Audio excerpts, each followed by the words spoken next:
Opa-singil o'sin bo'lish biram mazzami deydiganlar uchun juda ham mazza. Bir haftadan beri ko'chani san sipir, man sipir qilib sipirmayapti-di. Ko'rganingizdek xuddi shu ahvolga kelib qopti. Bugun yaxshi ham mahallamizda ham qo'shni ham qarindoshimizni beshiy to'ylari.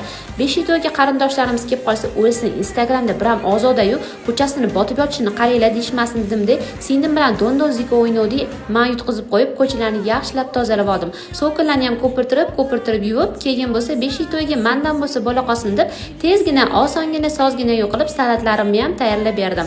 Bodring, file, keyin bo'lsa tuxum, jo'xori, salat bargini solib, ustiga detskilarni solib, mayonezni singlimning qo'liga topshirdim u xizmatda belingni baqvat qilgin deb tezgina chiqarib yubordim. O'zim bo'lsa tuxum qaynatganda sarg'aytirib olgan tog'orachalarni 2 qoshiq bavi ustiga qaynagan suv solib, ivitib, tozalab chirklarini ketkizib yuvib oldim. Salatda narsalarini to'g'rayotganda pichog'im menga qarab turib, "Ye'vle, tozalab yuvib qo'ysang o'lasanmi? Mani faqat ishlatishni bilasan-ku" dedi.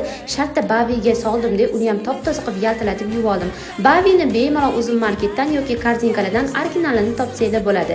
Keyin bo'lsa salatlarni berdik, oshxonalarni yig'ib, qo'llarni ham bir sidira yig'ishtirib olib, o'sirim chiqqandan keyin meni xizmatga chiqarib olib o'zing o'tirdingmi demasin dedim-da, ikkita yo'lini ham top-toza qilib tozalab, qushlarga ovqatimni berib, keyin bo'lsa o'zim ham obedga ovqatni solib, 10 kilodan oshiq hasb zakazlarimni solishni boshladim. Beshiy to'y qarindoshingizniki bo'lsa siz chiqmaysizmi deb bir pasda vahima qilmanglar, shunchaki bilmasdan zakazlab qo'ydim deb, bo'lmasa men ham chiqib qarashardim.